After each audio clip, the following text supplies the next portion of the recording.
Up to this point, everything we've been doing is synchronous calls.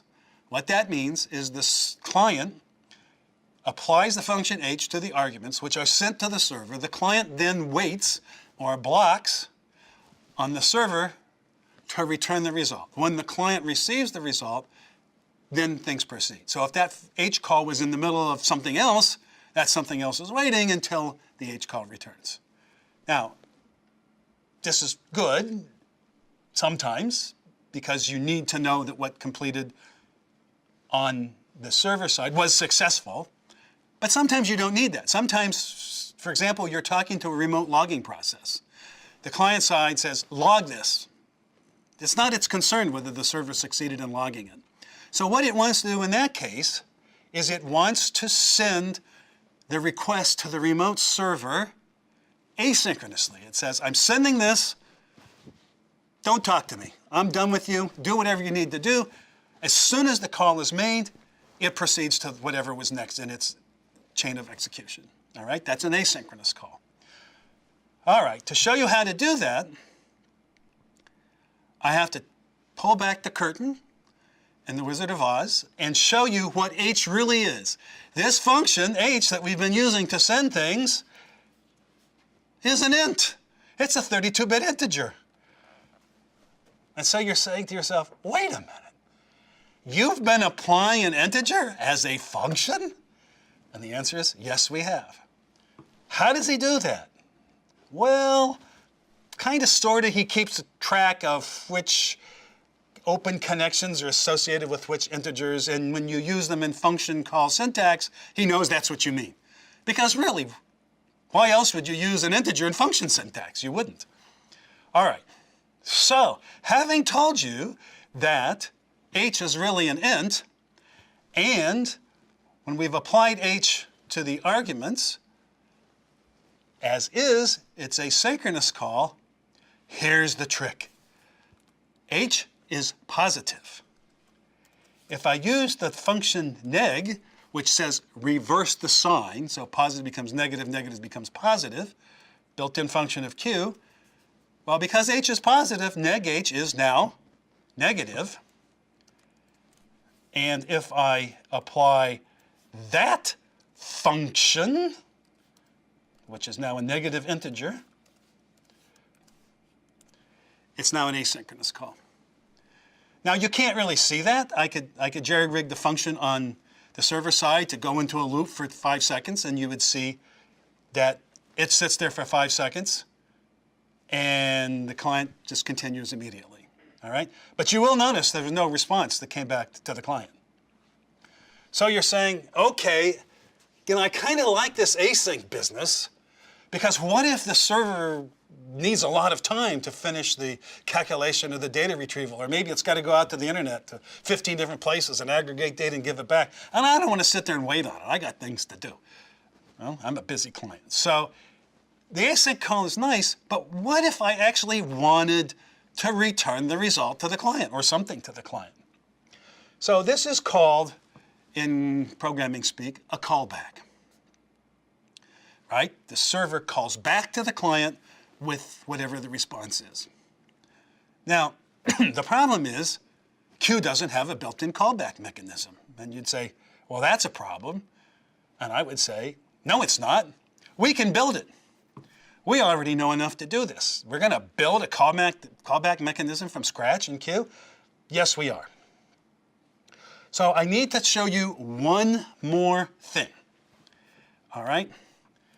And the one more thing is when a function is being evaluated or executed on the server, while that evaluation is taking place, there is a Q system variable called .z.w that's just a funky name for a variable that Q makes internally and makes available to you. All right? That variable is set with the equivalent to the h from the other side. So h from the caller or the client side was the function or the integer or the handle, whatever you want to call it, that allowed us to send things to the server? Well, from the server's perspective, he would like to have a function or a handle or an integer that allows him to send something back to the client. And it turns out, conveniently, the Q will give that to you in .z.h. So here we can display that. All right? So from the server's perspective, he's looking over this direction to the client. He says, the handle that I would use to talk back to the client is 6H, 6I. All right, we're done. What do you mean we're done? Well, we're done.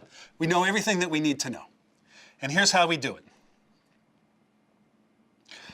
The client has to pass to the server some function for the server to call back. I mean, who does he talk to? Oh, by the way, this .z.w, this is *69 on your phone, right? When somebody calls you and you don't know who it is, and you're like, who is this? You say *69, it calls them back. That's what .z.w is. Okay, so we want to use .z.w to call back to the client, but we got to call something. We can't just say, hello. You got to say, what function do you want me to run? So we're going to make a function on the client side. We're going to call it continue because it's the continuation of whatever we were doing. And we'll just make it do this nifty zero in bang thing here that says, you know, whatever I get, I'm just going to display to the console. All right. So, got to be very focused here.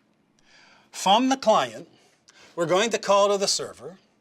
We're going to call a function on the server. We're going to pass that function an argument to execute, but we're also going to pass it the name of the callback function. When it's done, we're going to say, hey, execute this function with this value, and when you're done, call me back at this name. So we're going to want to do something like this. Remember, this is an asynchronous call. We're going to say, call some function. Let's make it name a little bit more evident. Let's call it a worker function on the other side with the value 5, and we're going to pass the name of our callback, which we're calling continue. All right, so everybody with me so far? We're saying asynchronously, call to the server, ask the server to run the function called worker with the value 5, and pass this other thing to it, this name. And so the server is going to say, okay, I'm going to have a worker function, and I'm expecting, well, let's give it names here so we can see. I'm expecting two things. The name of the worker is already handled by the operating system in Q that says run worker. So he's expecting an arg, which in this case is going to be 5, and he's going to be expecting the name of the callback. Okay? Now this is going to wrap around the next line. So what he's going to do is he's going to say, well, what am I going to do? I'll run the cube3 function, because that's what I do. I'm a worker on the argument, right? And I'm going to store that in a temporary variable called r for result. All right, now this is how you have a function that has more than one step.